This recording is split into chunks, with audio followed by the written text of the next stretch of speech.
News leader. Local, in-depth, community.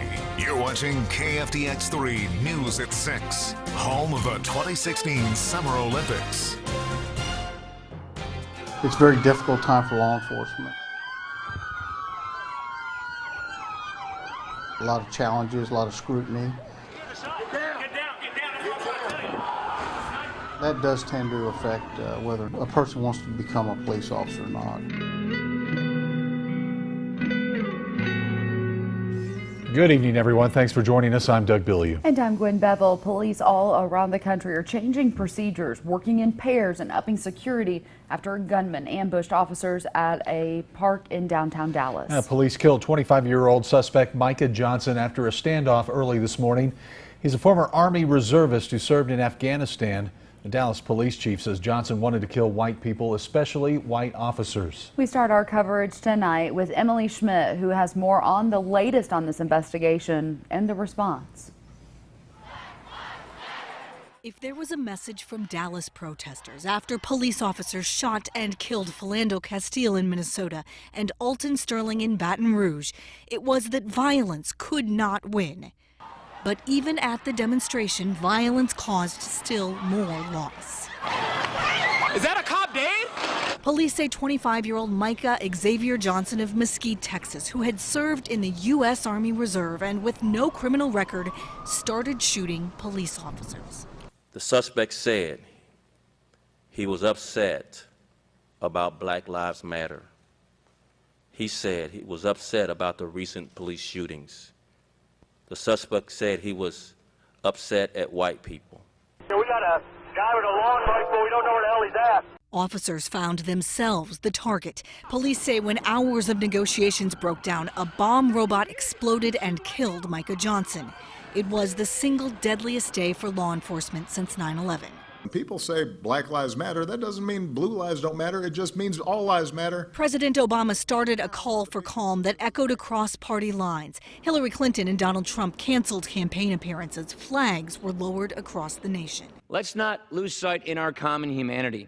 Do not let this week precipitate a new normal in this country. Attorney General Loretta Lynch promised peaceful protesters they would be protected, saying, "Your voice is important as the nation moves forward." Heal America! In Washington, I'm Emily Schmidt. Dallas's mayor confirmed this afternoon that the shooter acted alone. But at least 3 people were being held by Dallas police in connection with this attack. Well, from the halls of Congress to the head of the Justice Department, there are calls for calm in the wake of this tragedy. The president and House Democrats are once again pushing for tighter gun laws in the wake of the murders. However, 19th District U.S. Representative Randy Nagebauer says there are other things to blame for the terrible acts of violence instead of just guns. What we need to do is obviously make sure when it comes to guns that people that shouldn't have guns, that have a mental health record, or that have other indications to do that. But what we can't do is infringe upon the law-abiding citizens' ability to arm themselves. And so obviously this was a tragic event, but the guns aren't the problem. It's the people that use guns in a bad way. And I apologize.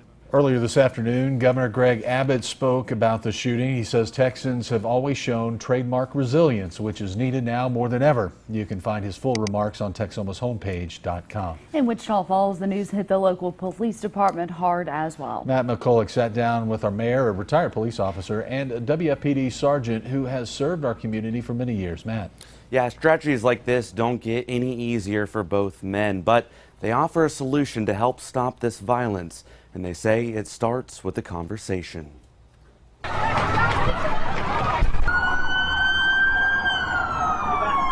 It's just a bad day, not only for Dallas, but for the state and the entire country. Before serving as mayor of Wichita Falls, Mayor Glenn Barnes spent nearly 33 years with the Wichita Falls Police Department. Yeah, I'm angry.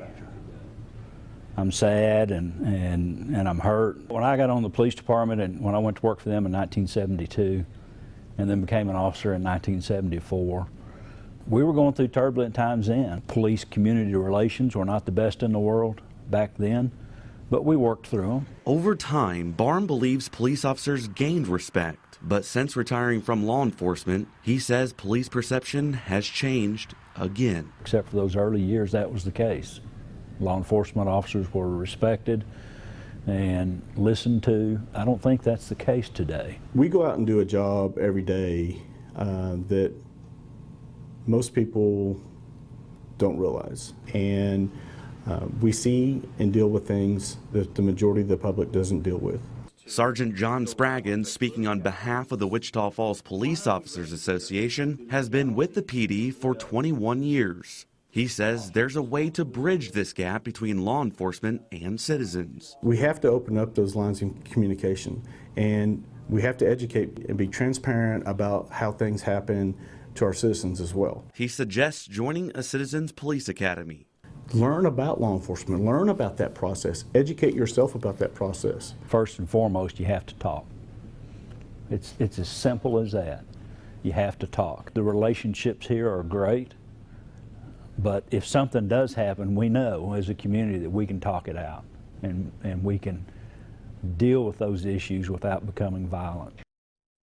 Now, body cameras can help add to that police transparency, and although not state mandated, Mayor Barham said he would like to eventually see every uniformed officer in the department to have the opportunity to wear one. How many cameras does the WFPD have right now, Matt? Well, the WFPD has purchased several within the last year or so, but not enough to outfit the entire force just yet. All right, Matt, thank you. Taylor Newcomb talked to Wichita County Sheriff David Duke on how he handles tragic situations inside of his office. Taylor. Sheriff David Duke calls the attacks in Dallas astonishing and says the scary part is that this issue isn't going away, and he feels law enforcement will remain stuck in the middle. Wichita County Sheriff David Duke says there are bad people in every profession, but he wants to make it clear that the majority of law enforcement is there to serve. It's a very small, minute portion of police officers that actually go bad and actually shoot someone and murders them. Just watch a 30-second, 45-second blip on a cell phone video on a national media outlet is ridiculous for people to jump to conclusions. Sheriff Duke says events like the Dallas shooting are changing the way law enforcement agencies operate, and he feels some major changes need to happen across the board. The problem is coming from two different areas, as far as I'm concerned. For one, leaders who run the country, and at the other end of the spectrum, it starts at home.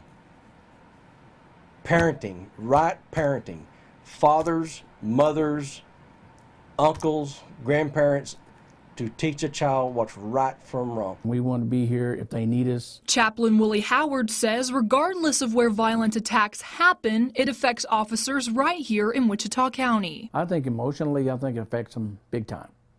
I know it does me as a Christian and as a person. It affects me big time. And it's sad, and we're just praying for the families and all the families up there. Both Sheriff Duke and Howard say the time to prepare is now, whether you're an officer or a citizen. They just need to be aware. Don't put your blinders on and think this is Mayberry. It's not Mayberry. It's got to be all lives do matter, and that's the bottom line of it. Just last night, Sheriff Duke met with deputies to start new training to prepare better for situations like this. For security reasons, he couldn't tell me exactly what that new training entails. He says it's also important for anyone with any information about a potential attack to alert local law enforcement so they can stop it before it happens. All right, Taylor, thank you. Well, Monta County Sheriff Paul Cunningham is in Dallas today to meet with fellow members of the Police Officers Angel Foundation. Sheriff Cunningham says there are many organizations that assist fallen officers, but POAF is a statewide organization that focuses on helping officers critically injured in the line of duty. He says members are there to provide moral and financial support to those officers and their families. I just feel like they need the support. They're hurting right now. They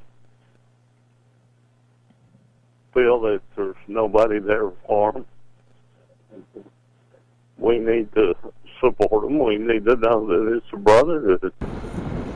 Sheriff Cunningham is no stranger to tragedy. In his own office in March of 2013, one of his deputies was shot 3 times during a traffic stop in Bowie. Fortunately, he survived. Then in February of 2015, the Monta County Sheriff's Office lost one of its own when Larry Hostetter was shot to death at his own home. Anytime you lose one of your own, it's like losing a part of your family. It's an all-out war against the police right now. The Police Officers Angel Foundation is a nonprofit organization, and 100% of proceeds go to assisting injured officers. To find out how you can help, click on this story over at TexomasHomepage.com. Well, some restaurants in the community are showing their support for law enforcement, offering them free meals. Owners at Parkway Grill contacted managers after last night's shooting, telling them to serve anyone in uniform for free. They say it's the least they can do for someone who protects us on a daily basis. It's the least we can do to show our appreciation. And I wish we could do a lot more, but that's all we can do. Just give them a free meal, make them feel at home, make them feel welcome and comfortable when they're in here. Parkway Grill will be serving officers free all day. Also, Yogurt Journey, Frank and Joe's, and Pelicans will have items free for uniformed officers today to show their support. Well, several local churches are also coming together Sunday night for a community prayer service. The gathering will start at 7 at Evangel Temple on Barnett Road. Members from 2 other local churches have already pledged to be there to pray together for healing of our nation. Pastors Billy Delaney of St. John Baptist and Pastor David Hartman of First Christian Church will be helping Evangel's pastor Kyle Bateman lead the event. If your church or organization is interested in getting involved, head to TexomasHomepage.com for contact information. And while church congregations plan to come together on Sunday, one woman took to the streets first thing this morning to ask others to pray for peace. Clarietta Corona is standing above 287 on Windthorst Road holding a cardboard sign with 3 simple words: pray for peace. She says following all the recent tragedies in our country, she posted it up in hopes of reaching those traveling to this area from Dallas. Corona says she just hopes a simple sign and message resonates with those traveling by. 2 wrongs don't make a right, and police protect us, and nobody deserves to be shot and killed, and they're there for a reason. Corona has been standing on Windthorst Road for more than 12 hours and plans to be out there again tomorrow. She says even if her message only reaches 1 or 2 people, she feels like it was worth her time spent. Well, protesters in major cities across the U.S. were calling for change following the deaths of the 2 African-American men shot by police in 2 days. The most recent incident happened Wednesday, I should say, when Philando Castile was shot and killed by police in Minnesota after being pulled over for a broken tail light. His girlfriend live streamed the moments after the shooting as she told the officer that he was carrying a licensed firearm. Minnesota's governor today said race did play a role in the 32-year-old's death. Today, the medical examiner ruled his death a homicide. Now, attorneys representing the family of Alton Sterling say they'll be seeking justice to the very end. Sterling was shot and killed outside of Baton Rouge convenience store Tuesday.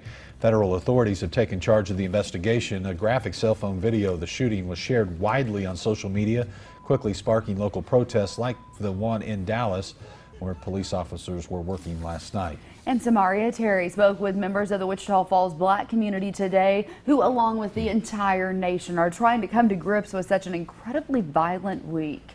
Yeah, Doug and Gwen, those I spoke to want to stress the killer in last night's tragedy had nothing to do with the Black Lives Matter marches. They say they want change now, but not from violence. The events that led to the most recent Black Lives Matter protest all across the country stem from 2 shootings of black men by law enforcement. It's something that hasn't sat well with black leaders in Wichita Falls. Why? Law-abiding said we had to do it by the law, and we did it, and people were still shot. I couldn't believe it. I could not believe it. Still don't. I am praying for our country. We have a wonderful country. We have wonderful people. But we need to step up and take a stand when a stand is necessary. And right now, it's necessary. Too many people, too often. Charles Frazier, the president of the MSU chapter of the NAACP, remembers his initial reaction of the Alton Sterling and Philando Castile shootings. My initial reaction was disgust. these type of shootings have been going on, at least from what I've noticed in the limelight, since 2013 with Trayvon Martin, and each one hits home just a little bit harder. Then with Trayvon Martin starting off in 13, it was like, well, that's me, 17-year-old kid walking back home from the store. That was my life. I used to do that all the time, and so it was like that could have been me. I don't want you killing me because I'm black, and I don't want any black person killing some white person because they're white. That's not going to work. That's just not the way it's done. Frazier says MSU has had some recent dialogue about Black Lives Matter after a string of racist events on campus. And both Jared and William say dialogue needs to happen within the city. We are in a real sticky place, and Wichita Falls is no different. We have some issues here, and I must say things are much better, but we still have a long way to go. But we have to do something.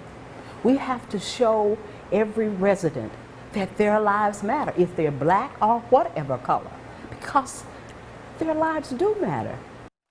Both Jared and William say they like to organize a forum where the community can just come together and talk. And if that is indeed organized, we'll pass that information along to you. All right, Samaria, thank you. Well, one trained Iraqi police forces and was recently married. Another fulfilled his lifelong dream when he became a Dallas cop. And before we go tonight, we want to honor the fallen officers for sacrificing their lives in the line of duty last night.